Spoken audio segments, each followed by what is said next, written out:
하나님 아버지, 우리에게 새로운 하루를 선물로 주셔서 주님의 사랑과 은혜에 감사하며 찬양하게 하시니 감사합니다. 우리 모두 시시때때로 성경 말씀 읽으며 주의 뜻을 따라 살아가는 주의 백성이 되게 하여 주시옵소서. 우리의 기도와 다짐과 또 헌신을 통하여 이웃들이 힘을 얻게 하시고 예수님을 알지 못하는 자들에게 복음이 전달되게 하여 주시옵소서. 오늘 하루도 주의 말씀 따라 살아가는 기쁨이 가득하게 하여 주시옵소서.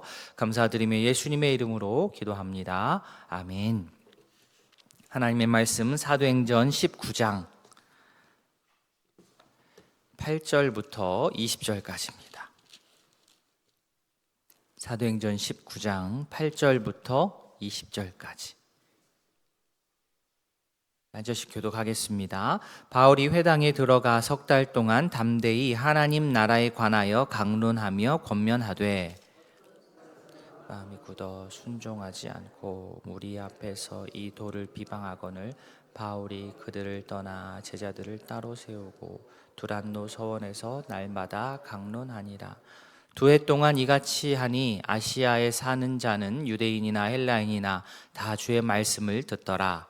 하나님이 바울의 손으로 놀라운 능력을 행하게 하시니 심지어 사람들이 바울의 몸에서 손수건이나 앞치마를 가져다가 병든 사람에게 얹으면 그 병이 떠나고 악귀도 나가더라.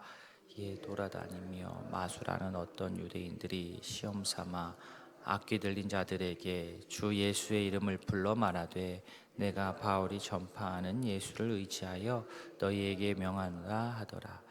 유대의 한 제사장 스게와의 7 아들도 이 일을 행하더니 악귀가 대답하여 이르되 내가 예수를 알고 바울도 알거니와 너희는 누구냐 하며 악귀 들린 사람이 그들에게 뛰어올라 눌러 이기니 그들이 상하여 벗은 몸으로 그 집에서 도망하는지라.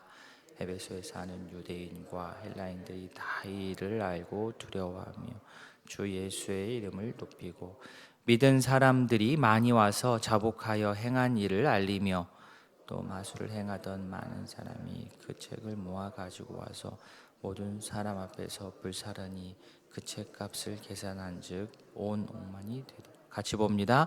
이와 같이 주의 말씀이 힘이 있어 흥왕하여 세력을 얻으니라. 아멘. 자, 바울은 에베소 회당에서 하나님 나라에 관하여서 강론하고 또 권면했습니다. 그런데 언제나 그렇지만 여기에도 반대하는 무리가 있었습니다. 완고한 마음으로 바울의 이러한 강론과 권면을 받지 않는 사람들 때문에 바울은 3개월 만에 이 회당에서 나올 수밖에 없었습니다. 그러나 바울은 회당에서 나와서 그냥 또 사역을 멈추는 것이 아니요, 이 두란노 서원에서 말씀을 가르치고 복음 전하는 일을 계속했습니다.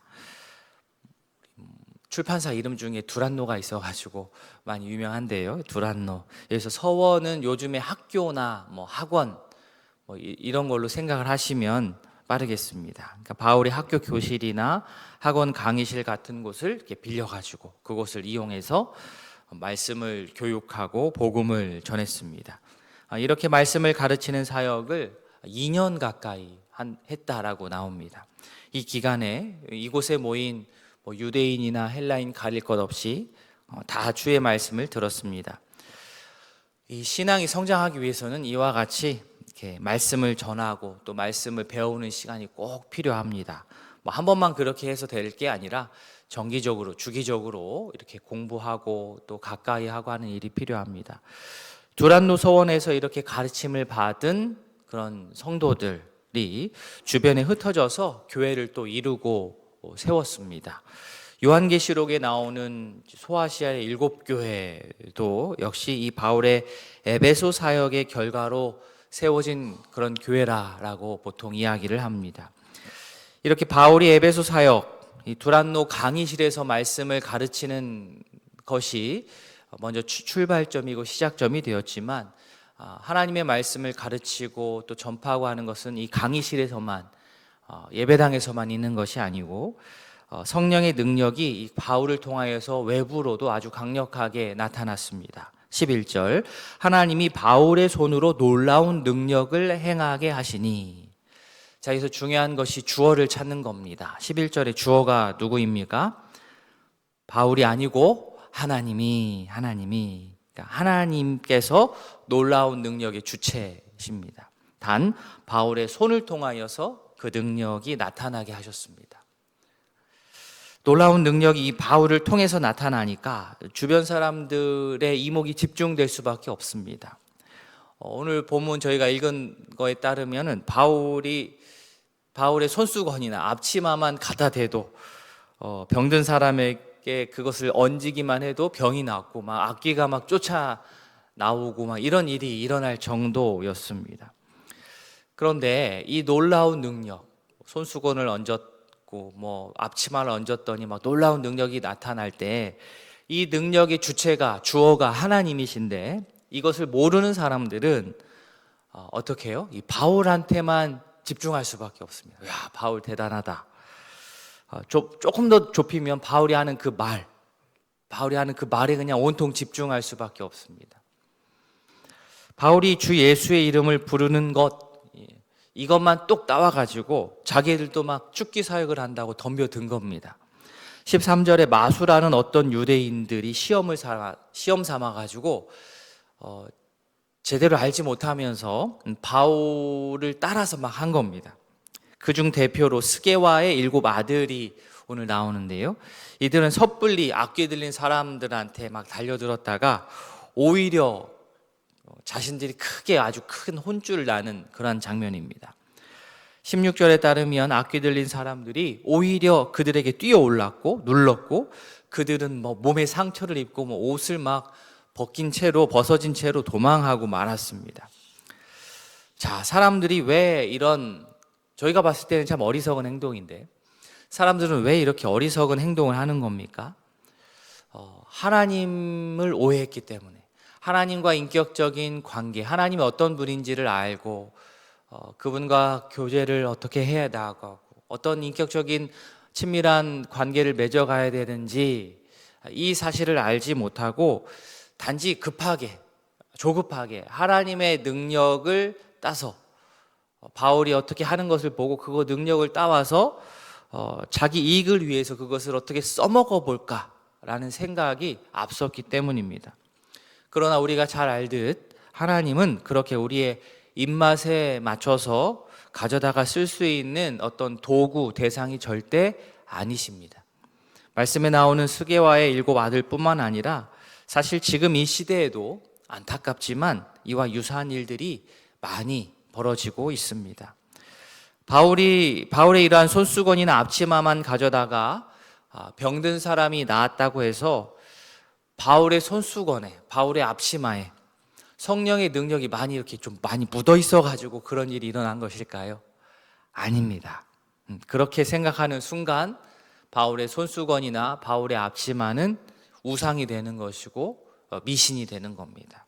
성령께서 그 순간 함께 하셨기 때문에 병고침이나 죽기가 가능했던 것이지 바울의 손수건이나 앞치마에 어떠한 특별한 능력이 묻어 있어서 그런 일이 생긴 것이 절대 아닙니다. 바울이 주 예수의 이름을 부르는 것을 보고 그 내용은 알아보지 않고 그 내용이 뜻하는 바가 무엇인지 알아보지 않고 그 문장만 따와가지고 외우는 행위 역시 미신입니다. 문장 내용은 틀리지 않았겠지만 예수의 이름을 부르는 당사자가 예수님을 오해하고 있고 예수님을 제대로 알지 못하고 예수님과 관계가 없는데 어떻게 그 기도문이, 그 기도가, 그 선포가 온전하게 작용할 수 있겠습니까? 예수님이 어떤 분이신지 모르는 상태에서 마치 마법의 어떤 주문처럼 예수의 이름을 수천 번 외친다 할지라도 그 행위는, 그 선포는 아무 의미가 없는 겁니다. 거짓으로 바울을 흉내내려 했던 자들이 혼쭐 나는 것을 보고 사람들은 이제서야 하나님을 두려워하면서 예수님의 이름을 높였고 더 나아가서 어떻게 합니까? 이게 하나님 정말 살아계시구나, 이게 장난이 아니구나 하면서 자신에게 있었던 이러한 비신앙적인, 미신적인 요소들을 돌아보고 또 그러한 모든 것들을 청산했습니다.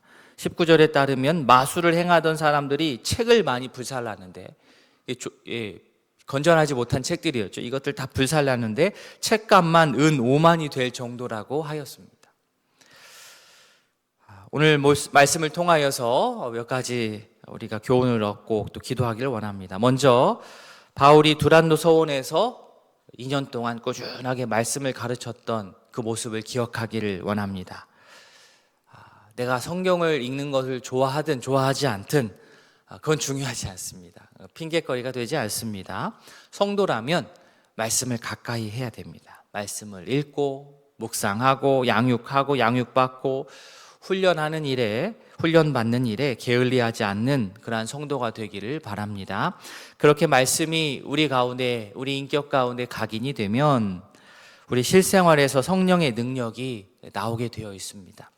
성령은 교회 안에서만 활동하시지 않습니다. 이미 믿은 우리 안에 이미 성령이 거주하고 내주하고 계십니다. 그 성령의 능력으로 복음을 전하고 또 사랑을 전하고 힘없는 자를 일으켜 세워주는 그 일에 힘쓰는 진정한 이 시대 주의 제자로 살아갈 수 있기를 진심으로 소원합니다. 아멘. 오늘 두 가정을 위해서 기도하겠습니다. 먼저 허필영 장로님 가정, 하나님을 더 사랑하고 하나님을 사랑하는 자녀, 직분을 잘 감당하는 성도 될 수 있도록 기도해 주시고요. 이정희 A 집사님 가정, 두 자녀, 재빈, 재의, 우리 성도의 영혼 구원, 맡겨주신 가정과 직장, 교회 생활, 주님 뜻대로 살아갈 수 있도록 성경 일독으로 주님의 뜻을 알아갈 수 있도록 기도해 주시기 바랍니다. 오늘 말씀을 기억하시면서 또 환우들의 건강 회복을 위해 내가 속해 있는 목장과 또 교회를 위해서 또 오늘 교육자 수련회가 하루 종일 있는데 잘 다녀올 수 있도록 우리 교육자들 위해서 특별히 오늘 기도해 주시면 감사하겠습니다. 다 함께 기도하시겠습니다.